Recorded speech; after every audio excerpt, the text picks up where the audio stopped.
मैं डॉक्टर लक्ष्मी तिवारी, हिंदी विभाग, इंटर प्रभाग, मरवारी कॉलेज, रांची। बच्चों, मैं आज आप लोगों को क्लास 11th का इलेक्टिव हिंदी पढ़ाऊंगी, जिसको कि हम लोग ऐच्छिक हिंदी भी कहते हैं। तो इसमें इस ऐच्छिक हिंदी का 2 पुस्तक है। पहला पुस्तक है अंतरा भाग 1 और दूसरा पुस्तक है अंतराल भाग 1। तो हम लोग देखेंगे कि आज हम लोग देखेंगे अंतरा भाग 1। तो अंतरा भाग 1 जो पुस्तक है उसमें बच्चों हम लोगों को कहानी और कविता दोनों ही पढ़नी है, और जो दूसरा पुस्तक है अंतराल उसमें केवल कहानी है। तो आज हम लोग देखते हैं अंतरा भाग 1 का कविता। हम लोग आज शुरू करते हैं। कविता का शीर्षक है संध्या के बाद। इसके कवि हैं सुमित्रा नंदन पंत।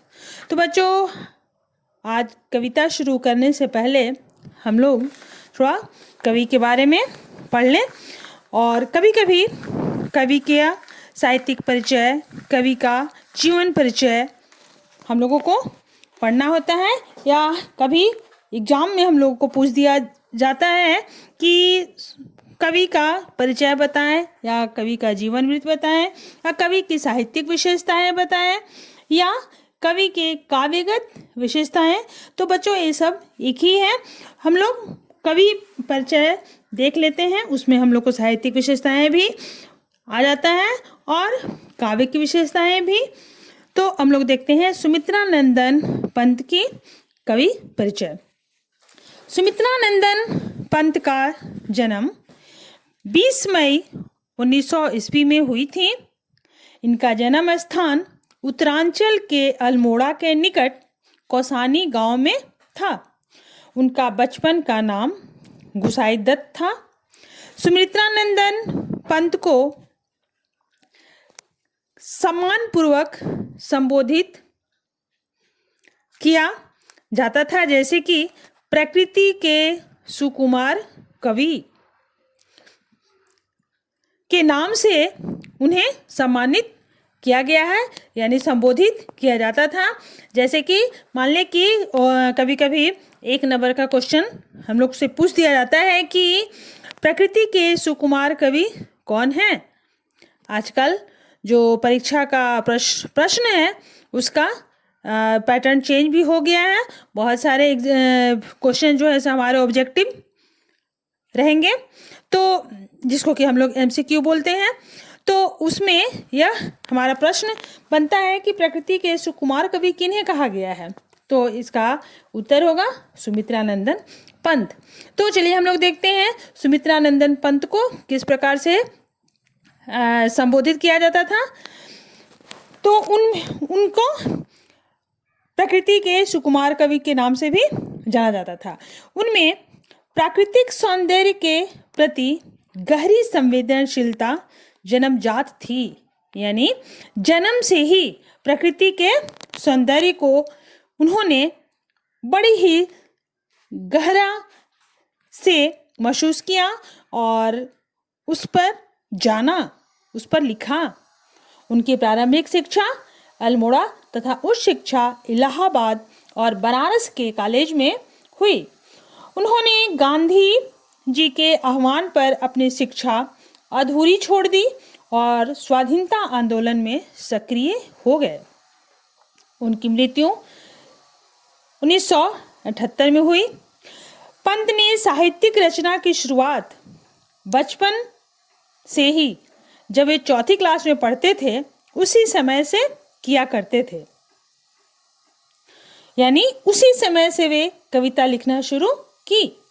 उनकी प्रथम कविता गिरजे का घंटा और प्रारंभिक रचना वीणा कविता संग्रह थी। उन्हें कई सम्मान और अलंकार से अलंकृत किया गया। तो हम लोग देखते हैं कि कौन सा पुरस्कार उन्हें दिया गया। साहित्य अकादमी पुरस्कार के साथ उन्हें पद्म भूषण एवं चिदम्बरा यानी उनकी रचना है चिदम्बरा के लिए ज्ञानपीठ पुरस्कार भी उन्हें मिला। पंत की कई रचनाएं हैं, चिदम्बरा, वीणा, ग्रंथि, पल्लव, गुंजन, युगांता, युगवाणी, ग्राम्या, स्वर्ण किरण इत्यादि। सुमित्रानंदन पंत स्वर्ण किरण के साथ ही साथ अन्य कविताएं भी लिखी। बूढ़ा चांद, गीता गीत, पौ फटने से पहले, और उनकी रचनाएं में नाटक भी शामिल है, जो कि नाटक का नाम है ज्योत्सना।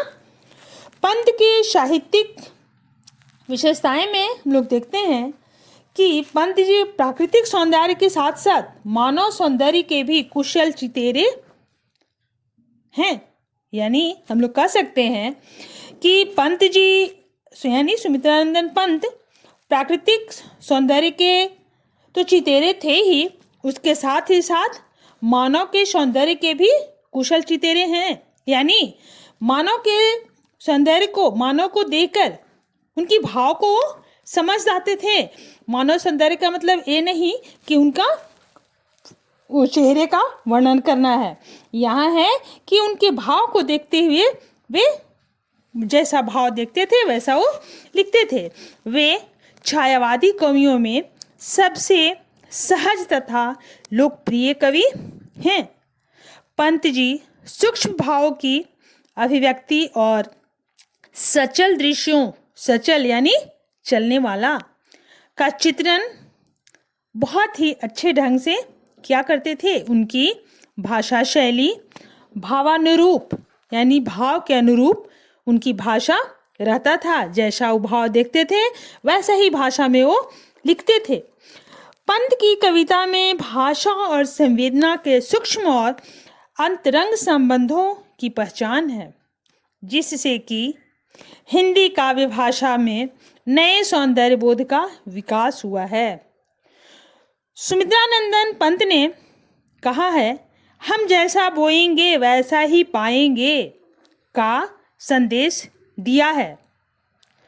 हम जैसा बोएंगे वैसा ही पाएंगे का संदेश देते हुए कवि ने मानवता की फसल उगाने के लिए समता यानी समान रूप से, ममता यानी प्रेम से, और क्षमता यानी अपनी क्षमता के अनुसार के बीज बोने पर उन्होंने अत्यधिक बल दिया है। इन काव्यों में तद्भव शब्दों एवं मुक्त छंदों का भी कहीं कहीं प्रचुर मात्रा में प्रयोग उन्होंने किया है।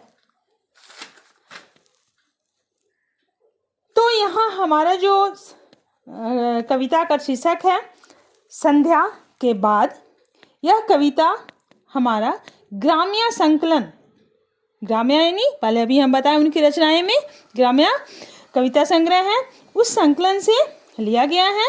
और ग्राम्या का मूल स्वर ग्रामीण, जैसा कि हमारा शीर्षक ग्राम्या से ही स्पष्ट होता है कि ग्रामीण जनजीवन के विविध सामाजिक यथार्थ से जुड़ता है, यानी सच्चाई से। जो हमारा ग्रामीण जनजीवन है उसका सच्चाई से जुड़ता है।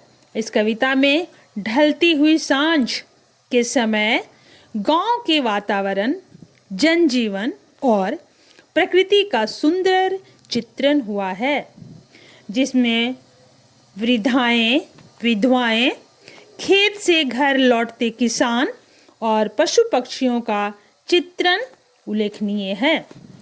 तो आज हम लोग यहीं समाप्त करते हैं, फिर अगले क्लासेस में हम लोग कविता के बारे में पढ़ेंगे। धन्यवाद।